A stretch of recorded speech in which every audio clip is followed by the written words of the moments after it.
حضرت کی ازدواجی زندگی، اولاد پاک اور خصوصاً قبر مبارک کے احوال اور وہاں کے فیوز و برکات کا ذکر فرمائیے۔ بسم اللہ الرحمن الرحیم۔ قبلہ جتنے دشمن تھے اہل بیت اطہار کے، انہوں نے چاہا کہ ان کا نام مٹ جائے،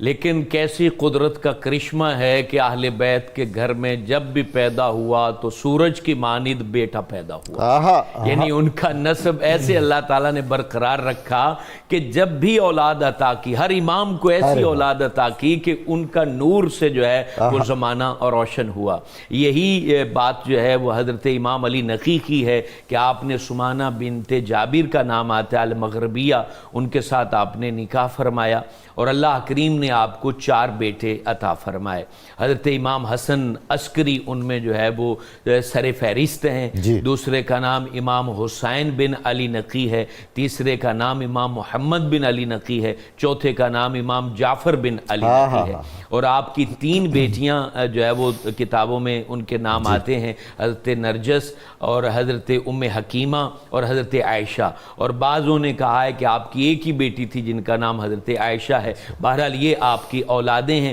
اور ساری اولادیں اللہ تبارک و تعالیٰ نے آپ کو نیک عطا فرمائیں، اور اللہ کریم نے چونکہ اہل بیت اطہار کا نام سورہ کوثر کی تفسیر ہے اور یہ قیامت تک برقرار رہنے ہیں، ان کی نسل میں جو ہے وہ ہر بیٹا نور کی مانند پیدا ہوتا ہے اور قیامت تک وہ امت کو نور عطا کرتا ہے۔ امام علی نقی آپ نے جو ہے وہ 20 سال 9 ماہ تک سامورا میں آپ نے زبردستی جبری وقت آپ نے گزارا، 20 سال 9 ماہ، اور ہر لمحہ آپ کا یاد مدینہ میں گزرا، یاد رسول میں گزرا۔ تقریباً آپ کی ظاہری زندگی کا آدھا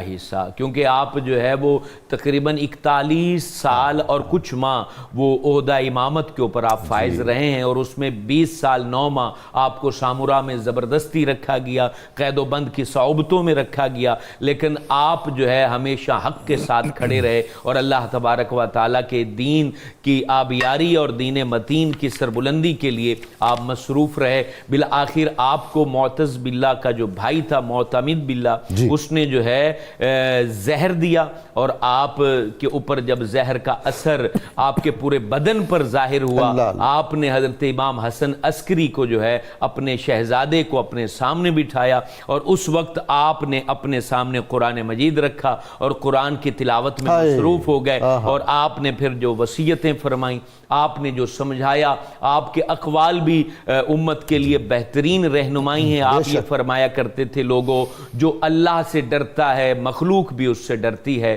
اور جو اللہ سے نہیں ڈرتا مخلوق بھی اس کی پرواہ نہیں کرتی ہے، اور آپ یہ فرماتے جو اللہ تعالیٰ کی اطاعت کرتا ہے اس کا حکم زمانہ مانتا ہے، اور جو اللہ کی اطاعت کو چھوڑ دیتا ہے زمانہ جو ہے اس کو چھوڑ دیتا ہے۔ اور آپ یہ فرمایا کرتے تھے، لوگوں شب بیداری کیا کرو کیونکہ یہ نیند کو لذیذ بنا دیتی ہے، اور کہا بھوکے رہا کرو یہ غذا کی لذت کو 2 چندہ کر دیتی ہے۔ اور آپ فرماتے تھے تم جس کے بارے میں کینہ رکھتے ہو کبھی اس کی محبت کا گمان نہ رکھنا، اور تم جس کے بارے میں بدگمان رہتے ہو اس سے خیر خواہی کی طلب نہ کرنا، کیونکہ جیسے تمہارا دل ہے اس کا بھی تو ویسے ہی دل ہے۔ اور پھر آپ یہ ارشاد فرمایا کرتے تھے، لوگوں کا مذاق مت اڑایا کرو کیونکہ یہ بے وقوفوں کا شیوا ہے اور جاہلوں کا پیشہ ہے۔ یوں آپ نے امت کو وہ رائے حق دیا، ہادی ہونے کا حق ادا کیا،